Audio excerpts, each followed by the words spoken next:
buhay o kabiguan, ng ligaya o lungkot.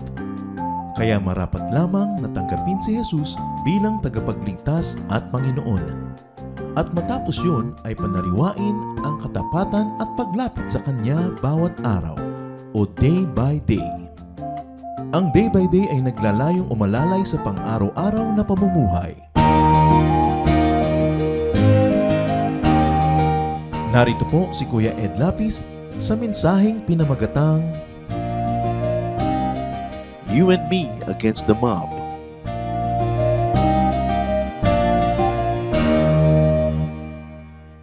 May mga kasaysayan sa New Testament na kapaki-pakinabang na balik-balikan. At yan ay gagawin natin ngayon and ask God to give us fresh insights. Ang pag-aaral natin ngayon, pinamagatang You and Me Against the Mob. Against the public, against everyone else. Dear God, we ask you to be our speaker. Kayo po ang mangaral, magpagaling sa aming mga karamdamang physical, emotional, spiritual. At kayo ngayon ang siyang umakay sa amin. Payapain niyo pa ang loob namin, Panginoon, kung sino man ang may mga pinoproblema, stress, kayo ang magbigay sa amin ng kapayapaan. Nawarin palakasin niyo aming katawan, pagalingin ang mga karamdaman ng katawan na ito, at bigyan mo kami, Panginoon, ng focus para yung mensahe mo para sa amin talagang maunawa at maibaon namin sa aming buhay. Be our speaker, be our teacher, be our healer. In the name of Jesus, your Son, we pray with thanksgiving. Amen. You and me against the mob. John 8:3-5, ang walang kamatayang kwento ng babaeng nahuli sa akto ng pagkakasala. The Pharisees and the teachers of the law of Moses brought in a woman who had been caught in bed with a man who wasn't her husband. They made her stand in the middle of the crowd, and they said, "Teacher, this woman was caught sleeping with a man who isn't her husband. The law of Moses teaches that a woman like this should be stoned to death. What do you say?" So, tatlo ang on trial sa kasaysayan na ito.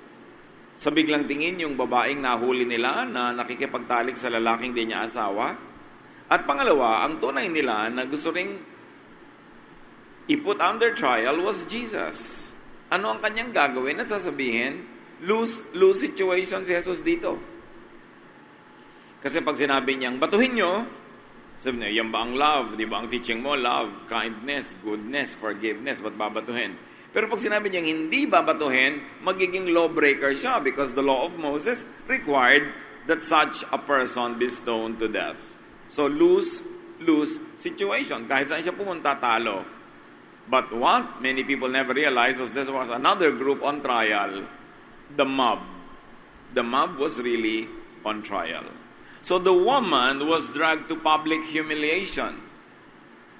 Malaking kahihiyan sa isang conservative at hypocritical na lipunan ang napuntahan ng babaeng ito. She was dragged to public judgment and punishment na para bang pag binasa natin ang Biblia, parang enjoy yung mga Israelita na pumatay ng nagkakasala. Walang ano man sa kanila yung bumato hanggang mamatay ang tao. And you can imagine how bloody that could be. The woman was dragged to the public for a very private and a very personal activity. Why the law of Moses criminalized and punished such an activity was never explained. You know, not many people ask, bakit kailangan pakialaman mo ang nagaganap sa lihim na buhay ng isang tao sa loob ng kanyang bahay? At bakit kailangan maging public ito at bigyan ng ganitong uri ng kamatayan? The Bible never explained why there was such a law. But in tribal times, when the laws and most of these things were written, the law could have served a purpose in social unity and function. You must remember the Exodus, when the law was given. Wala pang bansang Israel. Sila ay pinatalsik sa Ehipto. Sila ay wala pang sariling teritoryo. Maraming kalaban sa paligid, maraming mga ibang tribong Ayaw silang papasukin sa dinadaanan nilang mga lugar. Natatakot silang baka agawin ng mga Israelites yung kanilang bayan. So, they had no territory, they had no country, they had no flag, they had no king, they had nothing except each other. So, mahalaga sa kanila yung unity. E pagka nga naman itong lalaking ito ay sumiping sa asawa ng lalaking si ganon, mag-aaway sila, magbabakbakan sila, madadama yung mga kamag-anak nila, masisira yung social fabric. At pagka yung itong babaeng ito ay sumiping sa ganong lalaki, nanganak siya ngayon, sino na ang ama ng bata? Malaking issue yon sa mga real estate crazed Israelites. Sa kawalan nila ng sariling teritoryo, napakahalaga sa kanila ng lupa, mga ari-arian, kaya pag binasa mong Old Testament, napakaraming tungkol sa mana, lupa, real estate. So kailangan malinaw na malinaw kung sino ang ama ng bata dahil pwedeng gumulo ang lipunan nila na napaka-fragile, napaka-rupok ng kanilang pagiging united, not to mention that they had a lot of internal squabbles, wala pa silang mga nakasulat na batas, wala pa silang kaugalian na masasabi nilang reference ang dapat nilang gawin, kasi nga bagong-bago pa lang silang talsik from hundreds of years of slavery in Egypt. So they needed such laws para ang mga tao ay matakot na guluhin ang kapayapaan ng lipunan. Noon yon. But in the then modern times of Jesus, syempre nung panahon ni Jesus, ang tawag niya sa time niya, modern time. No? Kaya lang yun, pag tinitingnan natin, 2,000 years ago, napaka-ancient na nun. Pero nung panahon na nangyayari itong kwento, modern times nila yon. In the then modern times of Jesus, its practical function and continuing relevance of this law would have been interesting to study. In other words, ganon pa ba kalaki ang pangangailangan ng bayan na ito na meron ng sariling teritoryo, meron ng sariling mga nakasulat na kasaysayan, mga kaugalian, mga political systems. Kailangan pa ba nila talagang pakialaman at patayin ang isang taong gumagawa ng isang very private activity like adultery? Anyway, there was the mob. And there was the law on its side. And therefore, there was power on its side versus a lone woman. Look at the balance of power. Sobrang imbalance. Lahat ng buong village, kaisa, gustong-gusto na nilang bumato. At pwede nilang batuhin dahil ang gagawin nila illegal. At sa tingin nila ay moral, the correct and moral thing to do. They had all the institutions, the traditions to back them up. Nag-iisa tong pobreng babae na hindi natin alam kung bakit siya natulak sa ginagawa niya. Siya ba ay isang neglected woman? Siya ba ay byuda na walang hanap buhay and forced to sell her body? Isa ba siyang prostitute na pagkarami-rami nung panahon na yon dahil sa hirap ng buhay, many women had nothing else to sell but their bodies. They were victims of a very bad situation, economic, political, and social situation. So, in any case, this woman was a victim. At kawawa, dahil yung buong lakas ng lipunan, nag-ipon-ipon against her. It is so easy for the favored, the protected, the affirmed by the law and the system, meaning the majority, the normal, to oppress the minority, or the unnormal, meaning to oppress the weak. Pag sinabi mong normal, hindi ibig sabihin tama. Ang ibig sabihin lang, majority, norm. So kung more than 70% kayo, 65%, yun ang norm, normal. Yung konti, abnormal, unnormal, minority, yun ang nakikita natin ngayong tunggali dito sa kwento na to. The majority, the normal, against the minority, the unnormal, or the weak. It is so easy for these people who have tradition, who have the approval of society, to oppress those that they would like to oppress. Never mind that everybody is a lawbreaker, but the Israelites were a peculiar people. Iba ang kanilang hatred or diri or asiwa sa sexual sins, sa sexual issue, sa sexuality. kayang-kaya nilang masikmura ang mga pagbabalat kayo ng kanilang mga Pharisees. And as you can see, kayang-kaya nilang pumatay ng tao. Hindi naman ibang tao yon, kababayan nila yon. Baka kababata pa yung mga gustong bumato. Kakilala mo, it's a small village. Everybody knew everybody.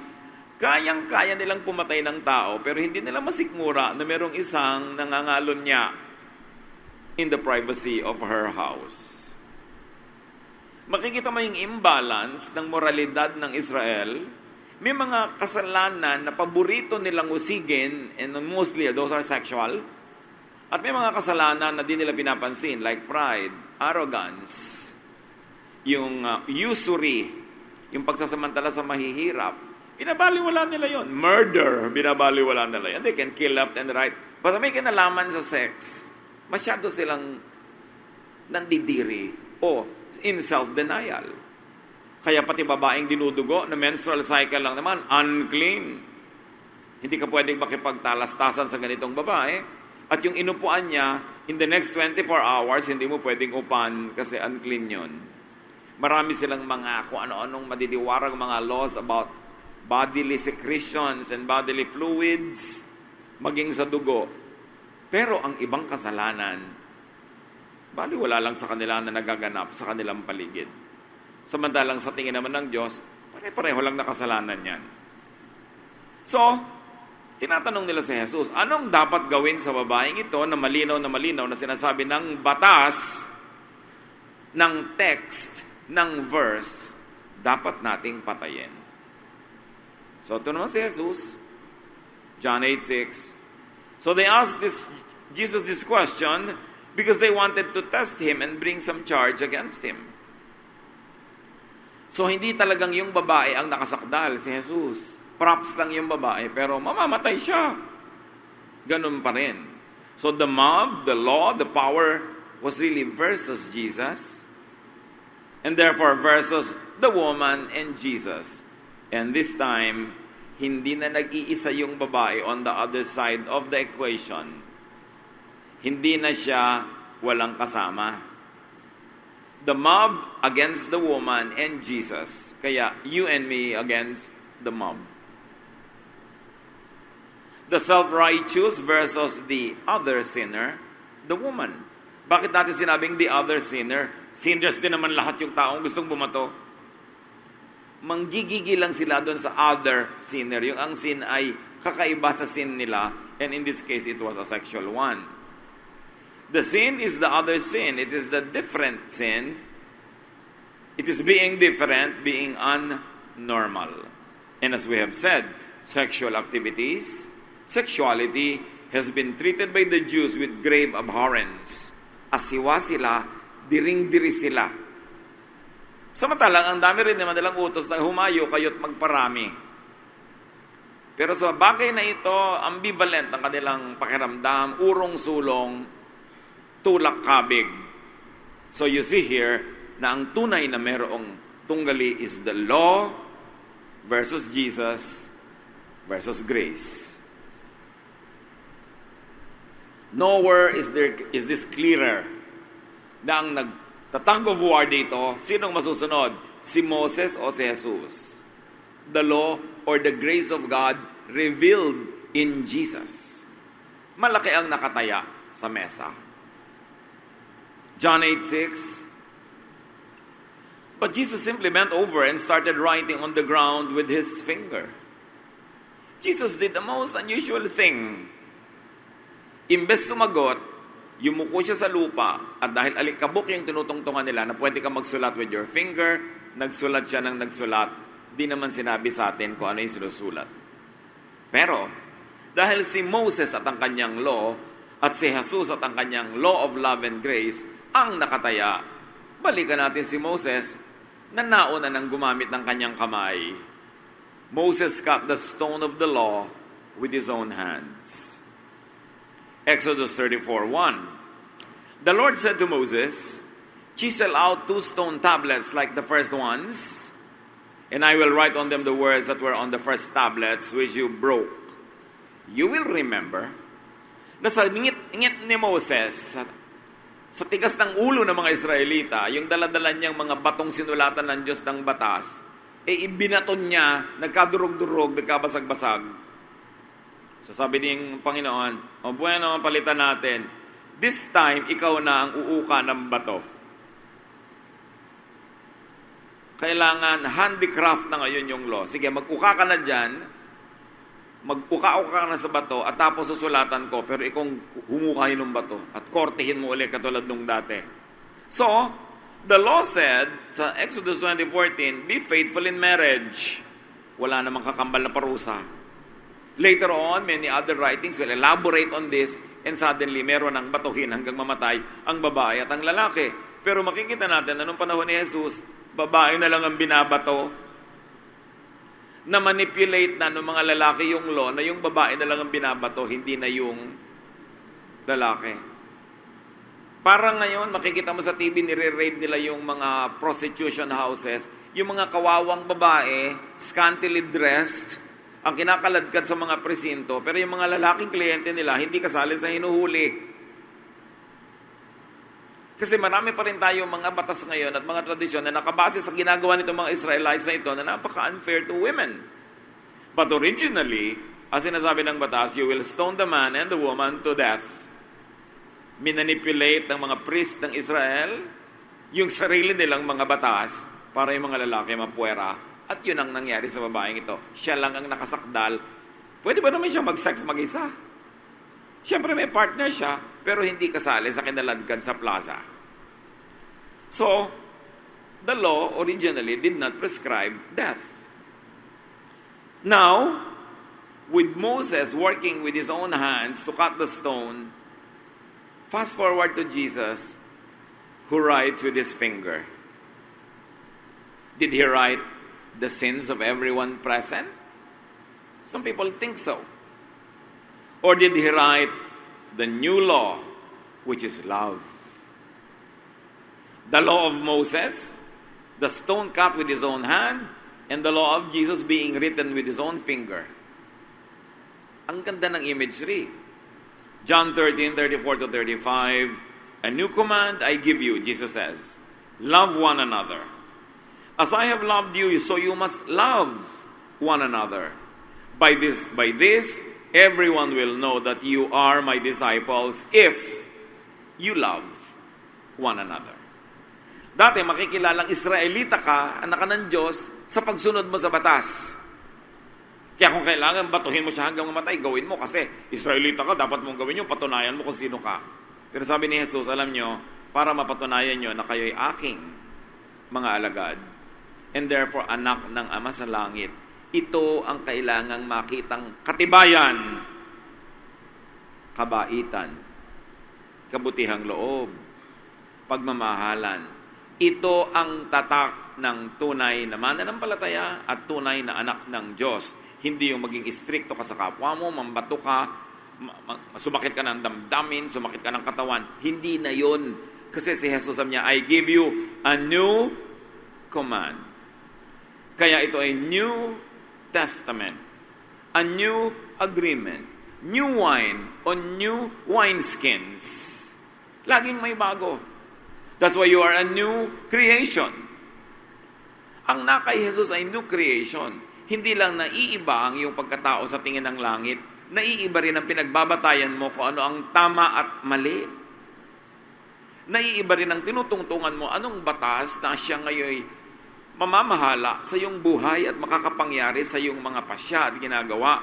And sabi ng Panginoong Jesus, I'm giving you a new command. It means it replaces everything that is contradictory to it, but not those that are not contradicting it. Sabi niya, be loving. Ang tanong, loving ba na bumato ng tao hanggang mamatay siya? Dahil nangangalo niya. Ang kasalanan niya, yung katawan naman niya, ang kanyang ginawa ng kasalanan, at yung siguro sa partner niya, pero hindi naman yung buong bayan. Ngayon, kung nagdakaw ka sa kaban ng bayan, yung taxes ng bayan na dapat gagamitin sa mga pasyenteng hindi tuloy nagkaroon ng gamot, dapat ipagawa ng kalsadang hindi na ipagawa, hindi tuloy nadala yung mamatay at naghihingalo sa ospital dahil walang kalsada. Kasalanan mo yun sa lahat. Baka kung meron mang babatuhin hanggang mamatay, dapat yon. Kasi ang kasalanan niya is against everybody. Pero ikaw, in your own personal indiscretion, personal lang yon. Anong reaction ni Jesus? Ipapabato ba niya? Pag binato niya, ipinabato niya, kukontrahin niya ang sarili niyang law of love. Pero pag hindi niya ipinabato, kukontrahin niya ang law of Moses. Then the people will have a legal point against him to kill him. Siya naman ang papatayin. John 8, 7-9. They kept on asking Jesus about the woman.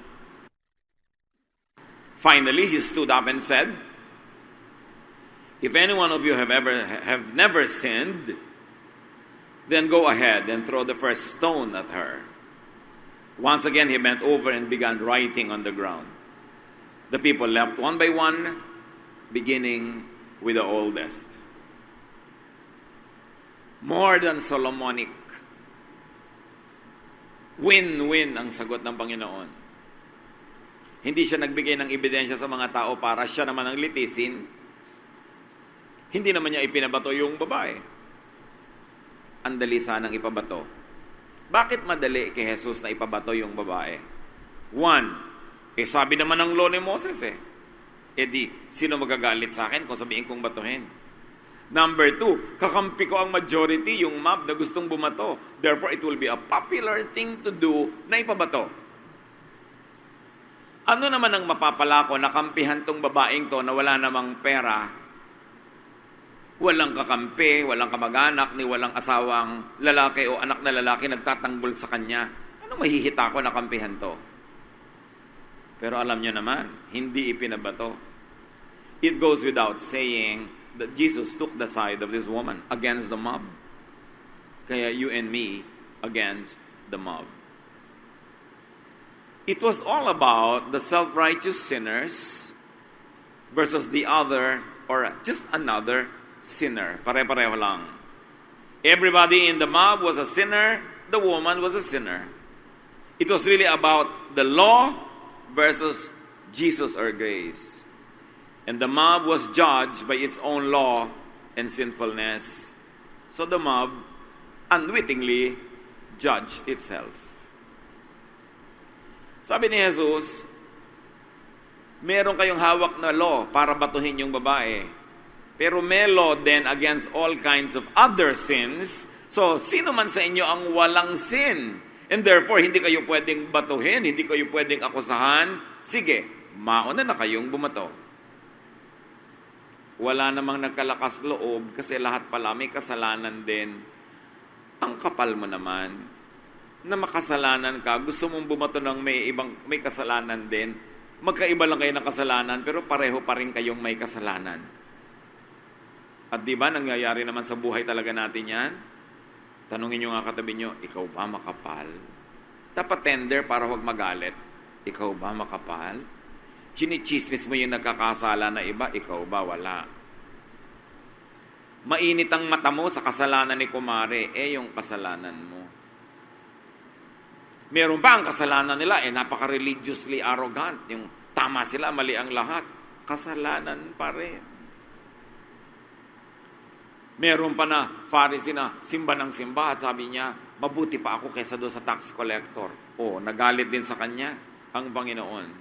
So, dahil gustong gamitin nung madla yung batas, sa kanila na gamit the same law. Whoever judges others using the law will likewise be judged under the same law. So sige, ibato mo yung Bible sa isang nagkakasala at siguradong tatalbog yon at tatama din sa'yo. Kasi meron ding bubukas na page doon na kasalanan mo naman ang masisiwalat at mabubunyag. Oras na nagbato ka ng verse kahit kanino, hindi naman ikaw ang Diyos, babalik din sa'yo yung ibang verses. At mawawalan ka rin ng lakas ng loob na magpanggap na banal ka, bibitawan mo rin yung batong hawak mo, yuyuko ka, at para kang asong bahag-bahagang buntot na uuwi kasi wala ka namang karapatang manghusga ng kapwa. Unless, of course, you are sinless or perfect. Sabi ng Panginoong Hesus sa Matthew 7, 1-2, don't condemn others, and God won't condemn you. God will be as hard on you as you are on others. He will treat you exactly as you treat them. Sabi ng ibang versions, judge not that you be not judged. For with the same judgment you pronounce, you will be judged, and the measure you give is the measure you get. So sige, maglinis-linisan ka para ipakita ng Diyos kung hindi ka talaga malinis. Sige, maging istrikto ka sa iba. Call them sinners. Call them names. At ganun din ang gagawin sa iyo ng Diyos. Because the Bible says, no one is righteous, not even one. All have sinned and fall short of the glory of God. Iba-iba lang ang uri, kulay, hugis at tunog ng mga kasalanan ng iba-ibang tao, pero sa tingin ng langit, isa pa rin yun. Kasalanan pa rin. At walang kasalanang mas malala kaysa sa iba. John 8, 9-11. Finally, Jesus and the woman were left alone. So yung equation na wala na yung the mob versus Jesus and the woman, ang natira na lang, Jesus and the woman. Jesus stood up and asked her, where is everyone? Isn't there anyone left to accuse you? No, sir, the woman answered. Then Jesus told her, I am not going to accuse you either. You may go now, but don't sin anymore. You see, Jesus called sin, sin. But there's no accusation. At yun ang sinasabi na hindi ka judgmental. Pag sinabi namang hindi ka judgmental, hindi ibig sabihin nagpapanggap ka na okay lang yung sin, na mali pwede na rin maging tama. No, mali is mali. Tama is tama. Pero hindi mo hinahatulan, hindi mo pinaparusahan, hindi mo nilalagyan ng name or label para siya magdusa sa kanyang pagkakasala. Yun ang judgmentalism. At judgmentalism din yung, well, ang kasalanan mo, mas malala kaysa sa kasalanan ko. Therefore, mas masama ka kaysa sa akin. That's judgmentalism. Pero hindi naman ibig sabihin na pag hindi ka judgmental, bulag ka na, hindi mo na alam kung anong tama at mali. Alam mo pa rin. Pero hindi ka naglilinis-linisan, naggagaling-galingan, at hindi mo sinisika, pinipilit na parusahan ng taong may kasalanan na kapwa mo lang naman may kasalanan. Tapos ikaw, gusto mo puwera ka, nasa paparusahan. So the mob, the self-righteous and the law versus Jesusness is nothing. Jesus is majority. And this lone poor woman with Jesus joined the majority. The accused woman plus kind Jesus means the majority, means the winner. At salamat na lang. Kung susuriin natin ating mga sarili, mga kapatid, saan nyo ilalagay ang sarili nyo? Saan kayo mas komportabling lumagay talaga at mas totoo sa sarili? Doon sa mob? Doon ba kayo tatayo? O doon sa lugar ng babae na may kasalanan, na hinihiya, ina-accuse, inuusig? Huwag na tayong tumayo kay Jesus, siya na lang yun. Unique siya. So dalawa na lang pagpipilian natin. Doon ka tatayo kasama ng mob? O suriin natin ang ginagawa natin ngayon sa buhay. Madalasan tayo nakatayo. Nando ka ba sa mob?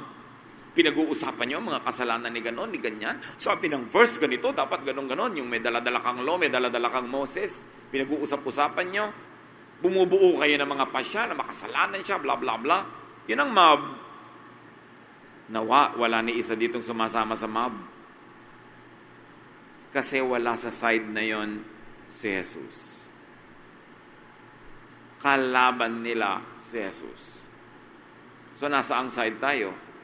Nawa lahat tayo ay totoo sa sarili at aaminin natin ako makasalanan, tulad ako ng babaeng yon, on trial. Walang kakibo-kibo, walang masabi, kasi huling-huli sa akto at totoo namang may kasalanan, may pagkukulang. So, tahimik ka na lang, ang inaasahan mo na lang, maligtas ka ng pag-ibig ng Diyos. Kasi hindi mo naman kayang iligtas ang sarili mo on your own merit, on your own record, kasi makasalanan ka nga. Pagkatapos, biglang sasabihin ni Jesus, o ang walang kasalanan, magsimulang bumato. Ano kaya ang reaksyon ng babae nang narinig niya yon? Kasi alam na alam niya magiging bunga nun. Walang makakabato sa kanya. Kasi alam naman niya na maraming kasalanan ang lahat ng tao. 1 Timothy 1:15, here is a trustworthy saying that deserves full acceptance. Christ Jesus came into the world to save sinners, of whom I am the worst. Si Paul ang nagsasalita. One of the greatest person that ever walked biblical history. Sabi niya, ito ang napakahalagang pangungusap na dapat tanggapin ng buong buo. Si Jesus ay pumunta sa daigdig para iligtas ang mga makasalanan at ako na yata ang pinakamalala sa mga yon. So tagapagligtas ng babae si Jesus. Sa palagay niyo, kailangan niyo pang explain sa babae na tagapagligtas si Jesus? Kitang-kita niya kung paano naging tagapagligtas si Jesus. Jesus came to save people from sin, from the power, domination, oppression of sin. Kaya pag sinabit mo ang buhay mo kay Jesus, nagkakaroon ka ng ibang klaseng lakas na gagaling sa Espiritu para yung dati mong kahinaan ay maging lakas. Yung dating kulang ay mapunan at ang mga kasalanan ay matalikuran, unti-unti, at kung minsan man natutumba ka, nababalikan mo, bumabangon ka uli dahil iba ka na talaga, hindi ka na tulad ng dati, pero hindi ka naging perfect. Jesus came to save people from the punishment of sin. Like in the story of this woman, the punishment was physical, literal death, and she was saved from it. And more than that, belief in Jesus saves us from the eternal punishment in what religious people call hell. So, Savior si Jesus sa maraming paraan. Jesus saves people from condemnation by fellow sinners. At marami sa mga Kristiyano, ito pa yung hindi lubos na nararanasan. Alam na nila, save sila. When they die, they will go to paradise. They will go to God. Alam na nila, Jesus is their Savior from eternal punishment. Pero hanggang ngayon, hindi pa nila nararanasan that Jesus is their Savior from their fellow sinners who are self-righteous. Paano marami sa mga tao, when the mob gangs up on you, you feel alone, and therefore you just keep quiet and take all the blows. Paano kung tatayo yung babae at sinabi sa lahat, kayo, kakapal nyo, mga makasalanan din kayo, alam ko mga kasalanan nyo, how dare you to do this to me? Sino kaya magkakalakas ang loob na ituloy pa rin yung kanilang mga pangpapahirap sa kanya? Kahit sa church, may mga bully, mga brother, sister, manang, manong, mga leader na, akala mo kung sinong mga puon at santo-santa kung makalait-lait sa kapwa mananampalataya. Pati suot ng kapwa, nila lait-lait, pinag-uusap-usapan, pinaparusahan, nililitis pa nga ang iba ng mga council inside churches. Walang ganon Walang ganon sa fellowship ni Jesus. Inimbento lang yan ng church later. Na yung board of elders, ipapatawag yung nagkakasala, lilitis-litisin nila, parang Senate inquiry in aid of legislation. Walang ganon sa original Christian communities. Inimbento yon ng mga church bullies ng mga Pharisees who were reborn into the church. Akala nyo ba yung mga Pharisees na iwan ng church? No, nagsalihan. Alive and well. Kaya may mga modern day Pharisees na ang gusto pa rin ngayon mambato ng kapwang nagkakasala. Sabi ni Jesus, whatever you do to the least of these, you do to me. Hindi lang sa paggawa ng mabuti sa kanila, kundi sa pagbato rin sa ating kapwa, si Jesus ang ating binabato. Bakit? Kasi siya yung Savior. Siya yung sasangga. He is the one who died for us, and He is the one who continues to bleed for us whenever people hit us. Ganon tayo kamahal ni Jesus, kaya talagang He's more than wonderful. At ang pag-ibig ni Jesus is more than wonderful. Madalas hindi natin na-appreciate ang pag-ibig ni Jesus kasi ang lagi nating natititigan, the law of Moses, the rule of the Pharisees, the judgmentalism, the rejection, hurting each other's feelings, acting as if you're holier than others, labeling people. Yan ang ginagawa ng mga Kristiyano ngayon, kaya walang space na madama ang pag-ibig ni Jesus. We must put Christ back to Christianity. Yan ang dapat gawin para maramdaman mo talaga kung ang ibig sabihin ng pag-ibig ng Diyos.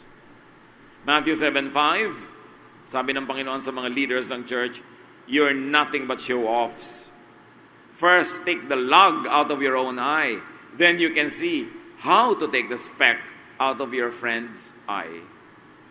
Sabi, puro kayo mapagpakunwari. Tanggalin niyo muna yung pagkalakalaking bara ng mata ninyo para makakita kayo ng malinaw-linaw bago kayo magtangkang tanggalin ng munting mga puwing ng mata ng inyong kapwa. Ang lakas ng loob ninyo na magtanggal ng puwing nila, bulag kayo. Kaya sinasabi ni Jesus, what will happen if a blind leads another blind? They will both fall into a ditch. Lagi tayong sabi, God is love, God is love. Pero yung ba talaga ina-apply natin sa buhay? Pag may nagkakasala, pag may nakita tayo nagkakasala, pag may napag-usapan nagkakasala, the love flies out of the window and the Pharisee resurrects. Kaya dapat laging sinusuri ang mga sarili. When the self-righteous mob, when the law, when the system attacks the lone outcast, the sinner, Jesus is on her side. Jesus protects her. And Jesus turns the table on the mob and reminds them of their own sinfulness. Pero hindi kinukonsinti ni Jesus. Sabi niya sa babae, sin no more. Tigilan mo na yan dahil baka bukas babatuhin ka na naman nila. Heto na naman ako, sasanggahan na naman kita, araw-araw, paulit-ulit na lang. Sabi niya, sin no more. Change your ways so that these people will stop bothering you and also that you will find your true worth. Because you are a woman of worth. Hindi ka dapat ganyan lang, hindi yan ang intensyon ng Diyos para sa'yo. So kailangan humanap ka ng ibang paraan para mabuhay.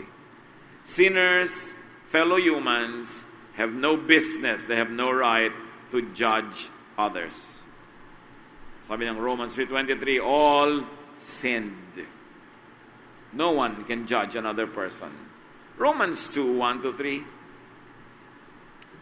Some of you accuse others of doing wrong, but there's no excuse for what you do. When you judge others, you condemn yourselves because you are guilty of doing the very same things. We know that God is right to judge everyone who behaves in this way. Do you really think God won't punish you when you behave exactly like the people you accuse? Napakalinaw. Sa palagay nyo, makakalusot kayo kung makasalanan kayo, nanguhusga kayo ng kapwa nyo makasalanan. With the judgment you pronounce, you will be judged. The measure you give is the measure you get. So do not be on the side of the mob, the minority, the losers. Do not be on the wrong side. Do not judge others. It is for God to do. What we have to do is to love one another, pray for one another, akayin ng isa't isa, pero huwag maging judge kahit kailan. Never to be konsentidor, but do not be a judge. Ama namin, ituro niyo po sa amin kung ano ang kinalaman ng mga teachings na ito sa aming mga personal na buhay. Make us sensitive to the teaching, to the lesson, and teach us to make it personal. At nasa ganon, may mapakinabang kami sa pangangaral niyo sa amin ngayon. At the beginning of this activity, we ask you to be our speaker. You have spoken, O God, according to our prayer. Teach us to respond correctly, beautifully, in a godly way.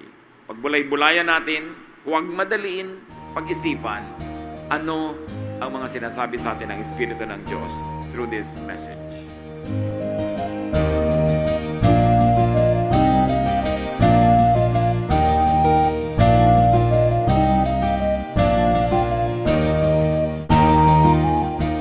Ang katatapos pong mensahe ni Kuya Ed Lapis ay pinamagatang You and Me Against the Mob.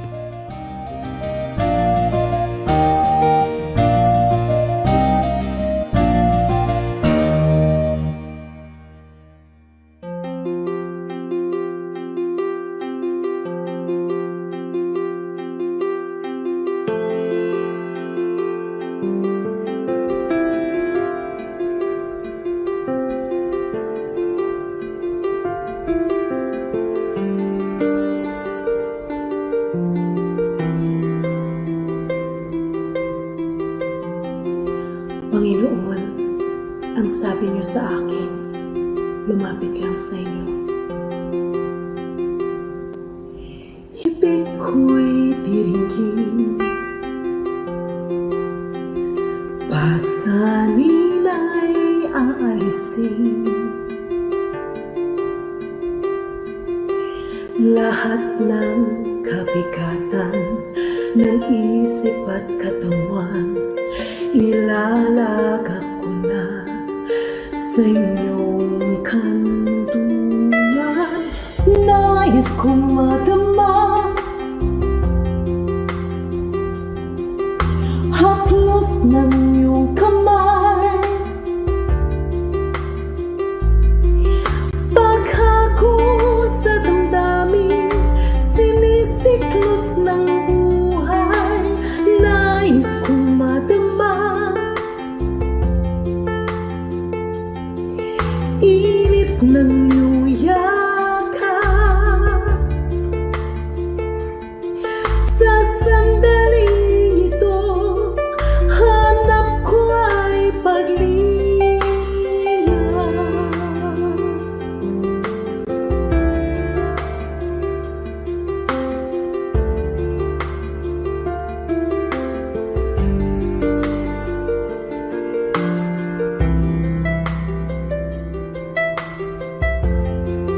Panginoon, tinatanggap ko po ang inyong paanyaya. Dito sa piling niyo, nais kong magpahinga. Ang pagod kong puso naghahanap ng ligaya. Lapatan mo ng lunas, bigyan ng pag-asa. Nais kong madama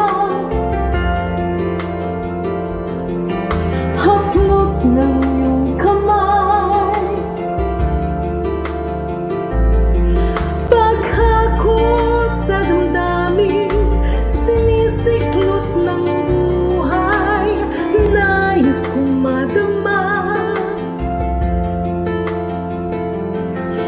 init ng iyong yakap. Sa sandaling ito, hanap ko ay paglinga.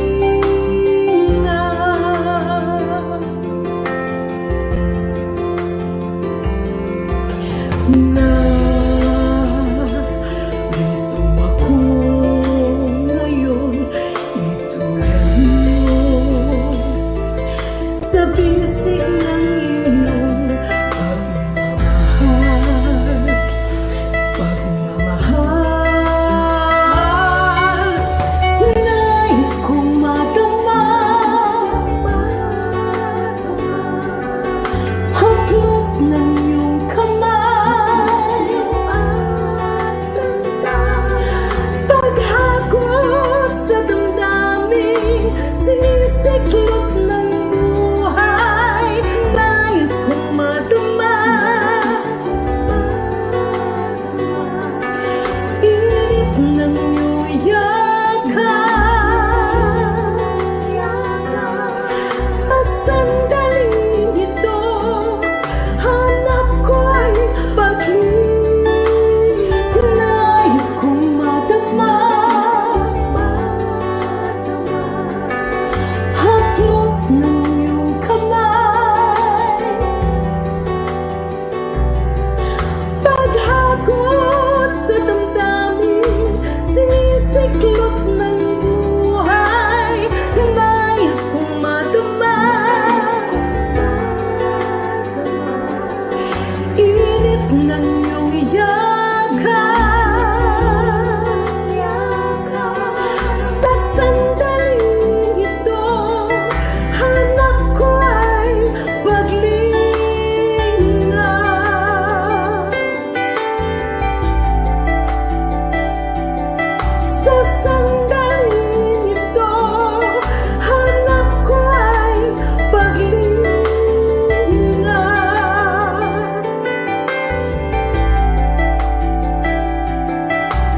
sandaling ito, hanap ko ay paghinga.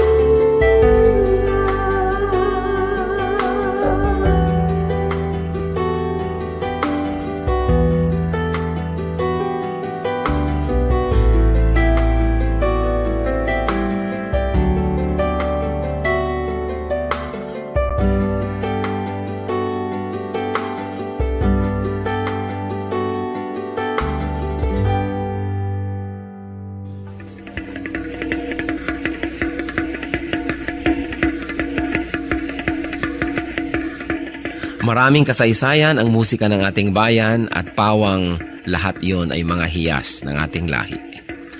Ang isang instrumento na napakagandang pagtuunan ng pansin ay ang gimbal ng mga mansaka.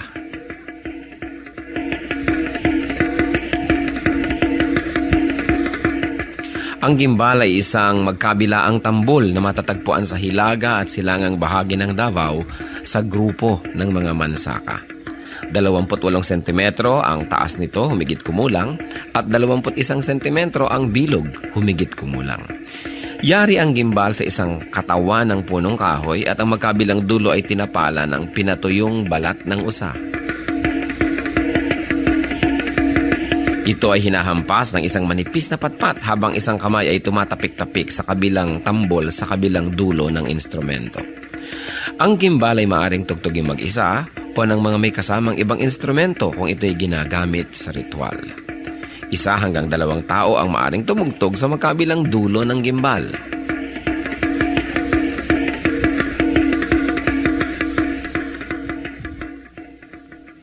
Kadalasan, ang gimbal ay tinutugtog bilang saliw sa sayaw na ang karaniway kung ano-ano ang pangalan ng tugtugin ay siya ring pangalan ng sayaw.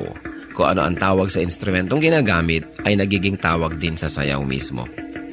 Kung minsan ang gimbal naman ay tinutugtog sa paglalarawan ng kalikasan, halimbawa ang mabilis na pag-agos ng tubig sa batis.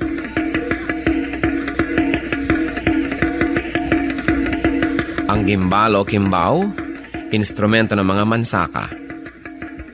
Kayamanan ng ating lahi, hiyas ng ating bayan, marapat lamang na gamitin sa pagsamba sa Panginoong Hesus.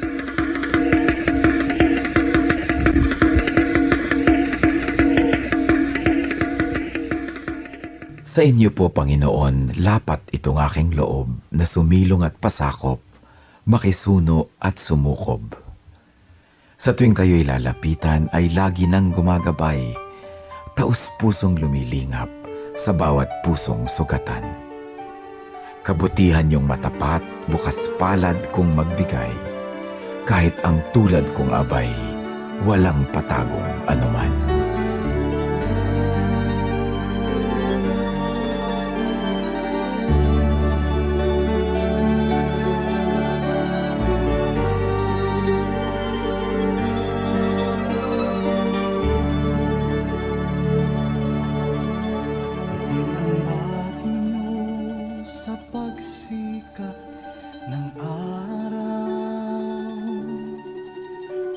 Sa karilagan ng takip siling at sa kandili nyo ako'y hindi maliligaw. Datnan man ng unos sa lalim ng dilim. Kung sisikapin kong bilangin ang mga bituin, isa-isahin ko man bato sa buhangin, walang makahigit sa lawak ng iyong pagtingin, sa kalinga niyo pagmamahal sa akin. Alleluia, Alleluia, Alleluia, Alleluia, Alleluia,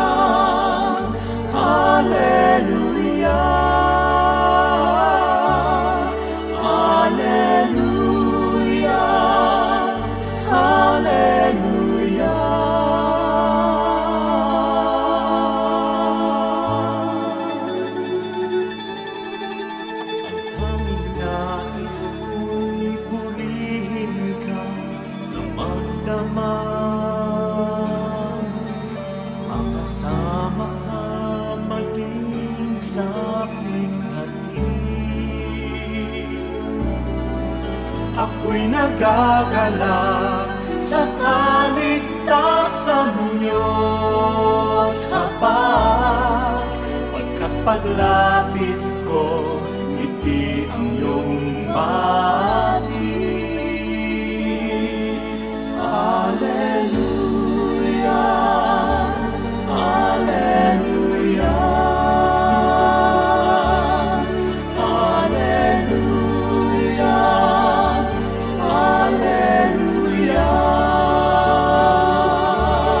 Hallelujah,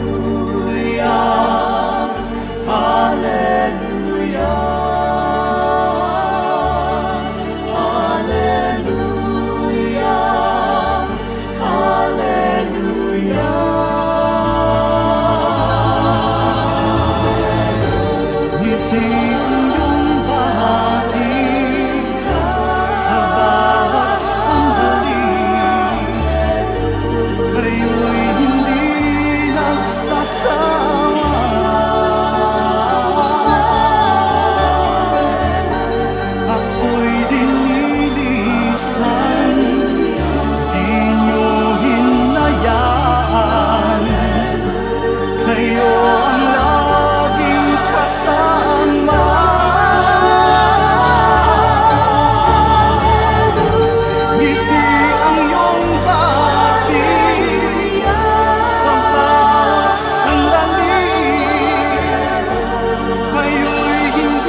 Pagsasaysang binting pangunahan ang ating bayan.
Oras na po para pansamantalang magpaalam ang programang Day by Day. Tayo po'y magsama-sama tuwing ika-6 hanggang ika-7 ng umaga, araw-araw. Magandang umaga po at mabuhay ang Panginoong Hesus!